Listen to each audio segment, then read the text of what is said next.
Have you been told to try going gluten-free? Maybe because you need to reduce inflammation in your body, or because we want to see if that is going to help your body to have less pain, discomfort, bloating, gas, indigestion, a whole host of other symptoms that you may be experiencing. If that's the case, then when you start going gluten-free, you might have a lot of questions and want a little bit of help to be able to lean on when you initially start rolling out your days saying, I am now gluten-free.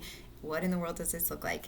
And so if that's where you're at, I hope that this video is very helpful for you to have some tips and tricks that help you along the way to make gluten-free living easy and achievable, and hopefully help you feel better than you thought you could get back to. If you're new here, I'm Rita Johnson. I'm the owner of Divine Mercy Nutritional Care, and I help women to deep dive into their gut health, their hormone health, and how to move through feeling unwell and getting better and stronger than you even thought was possible.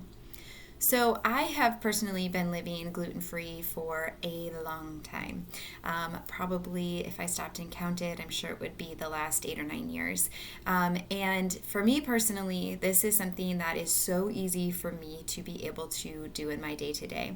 And initially, there were some moments, where it was a little bit more difficult. I struggled with the temptation of wanting to eat, that fresh baguette or that cookie that just looks so good. But I realized pretty quickly after I eliminated gluten that I felt much better without it. I was no longer bloated. I no longer was extremely constipated. I stopped struggling with feeling nauseated a lot, especially when I would go to bed at night. I think that was really when, for me, that nauseousness was the loudest. As I was going to sleep, it just hit me the hardest. I also dealt with not being able to lose weight. There was always like a good 5 pounds that I just felt wouldn't budge for me, and I'm short, so 5 pounds is a lot on my frame. And so when I started going gluten-free, it really was more of an experiment. At the time, I had a nursing baby that was reacting to something in my milk, and so I thought, you know what? I'd had another baby that when I eliminated dairy, all of her digestive issues went away, and so I thought, you know what? Maybe I'll try gluten. So this really was just an experiment to see if the baby slept better, and I noticed that I felt a lot better. I felt less inflamed.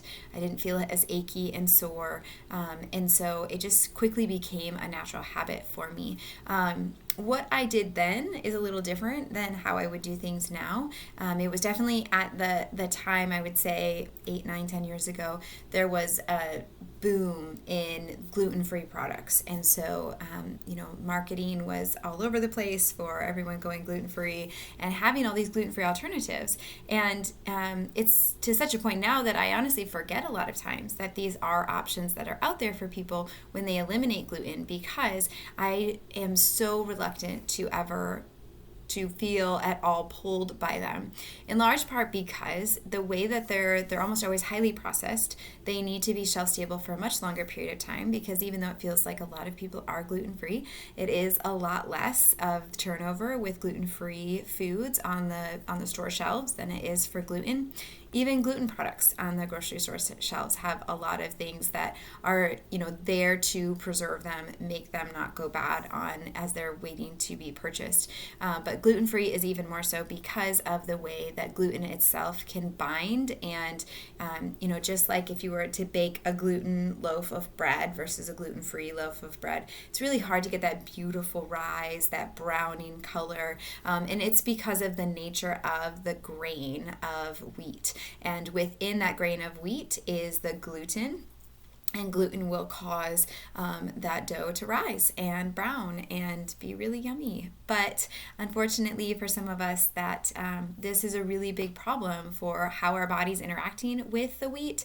It may be that you are just have a hard time with the way that we have now processed wheat. Gluten has a much higher ratio of gluten in that wheat germ now than it did 100 years ago. That could be part of the problem for you. It could also be that you have eaten it over the years where you had a mild reaction, but now you ate it so much that now you have a more severe reaction. That happens as well. Some people say that they can go to Europe and eat gluten, and the reason for that is because they have not genetically modified their wheat as we have here. And so, particularly for people that are more having sensitivities to gluten, as opposed to something like celiac disease, which is an actual allergy, they may often be able to eat gluten if they go abroad. However, it can change, right? And it can change over the course of our years and whatever else we have going on. Our body has a certain amount of inflammation that it can handle, and it can deal with inflammation, and that will anti-inflame, and that will bring down those inflammatory pathways. And it's constantly doing this balancing act. But if you are under a lot of inflammatory pressure, if you're dealing with inflammation, or there's other sources that are depleting your reserves, that can mean that you may develop this reaction or this sensitivity to a food that never bothered you before. And it could be because you no longer have that capacity to anti-inflame, to calm down that inflammatory pathway. So some reasons I might suggest someone go gluten-free if I'm meeting with them for nutritional therapy is if they have some type of thyroid condition, because we have seen a lot of studies where if you have thyroid, whether it's hyper or hypothyroidism, there is a strong correlation with gluten becoming more inflammatory to your body. And so that's usually something where if somebody is coming to see me, they're probably not feeling very great. And then on top of it, if they have a thyroid issue, I would like to eliminate gluten and see if that helps to improve how they're feeling overall. This may also be something that I entertain if somebody is dealing with a lot of GI issues. Another big one is endometriosis. There's been a lot of research done on endometriosis and gluten. And again, gluten tends to be highly inflammatory to people that have endometriosis. So it's not something I suggest everyone do, although I think a lot of people feel a lot better when they drastically reduce or eliminate gluten. It is not something that sometimes people will say, I want to work with you, but I don't want to go gluten-free. That's fine. We might not need to do that for you. That might not be your biggest needle mover. There may be other things that are just as impactful for you. That being said, you're here. You're listening to this video now. And so let's talk about what are some of those practical ways that can help you to implement going gluten-free. So a lot of times when I am helping somebody to navigate what does it look like on their plate as they are cutting out gluten, we want to be mindful, of course, of the obvious things like pasta and breads, but also there's a lot of not as obvious things. We need to look for gluten in hidden sources, things like salad dressings, spice mixes. They're used often, gluten is used often as an emulsifier or a thickening. So if there was some type of sauce that had like a thickening agent to it, whether it's gravy or roux, those are things that usually we're using flour to thicken them up. And we would also want to eliminate or be sure that they're using cornstarch or tapioca flour or something of that nature to thicken it up. When we're looking at things like bread and pasta, there's so many options out there now, especially in regards to pasta. There are some high protein options, things like chickpea pasta or lentil pasta. That tends to be my go-to so that I'm not just replacing it with empty carbohydrates, as opposed to a lot of the corn or rice flour noodles that really aren't adding a lot of nutritional value. And personally, I find that those don't always sit as well in our bellies anyway. I'd rather do something that is more nutrient dense, like chickpea or lentil. Another option is, if you were going to do something on pieces of bread or on a bun, can you take it out of the bread or the bun? So think outside of the box, or think outside of the bun a little bit more. So perhaps taking something like a burger and instead putting it on a bed of lettuce. I really like to chop up my burger and put it on lettuce. I'll make mayonnaise my dressing, and sometimes I'll add diced olives. I really like an olive burger. So I might add diced olives to that, and then raw onion, some fresh tomato. That's some ways I like to do that. Other ways you can kind of think of it is if you were going to have some type of sandwich, could you either do it as a wrap with lettuce, or could you, again, put it in a bowl of lettuce Another option is there are some really great almond flour wraps. The Siete brand, it's Siete, makes. The best price for those is definitely at Costco. But something like that can be a really great way also to wrap up your content so you can have, if you need to have a sandwich for something you're packing or on the go, that can be a really great option as well. So some other things that people oftentimes feel like is really hard is celebrations or wanting to make some cookies or some type of sweet bread or something of that nature. And how do we do this without gluten and without adding in a whole bunch of other ingredients? So my favorite things to do would be start by looking up paleo recipes, Paleo.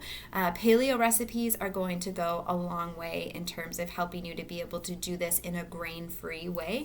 So they use a lot of almond flour, coconut flour, which are technically not flours, but they break them down and use them very similarly. Also things like black beans. I have a black bean brownie recipe I really love that can really hit that chocolate fudginess in a pinch. So I think it's important to have these alternatives and make them be healthier than they were before, but also give us something that makes our heart happy when we want to celebrate a birthday or we want to celebrate an anniversary. We don't want to just say, oh, well, I can't eat dessert anymore. We want to do that in a way that still lifts us up and makes us happy. And so I hope these are some ideas and tips that help you.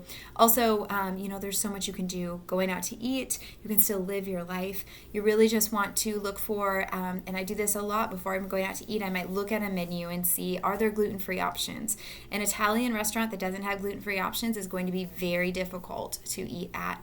And so just look at that in advance. Do they have gluten-free options, or could we do a Mexican restaurant instead of an Italian restaurant? And does that make it easier? You don't want to go somewhere and feel sad when you sit down at the menu that there's nothing you can eat. You're paying a lot of money. You don't need to be sad on top of it. And so I always like to, just kind of think a little bit outside of the box. How could we help to curate this in such a way that makes things a little bit easier on my heart and helps me not be disappointed in that process as well?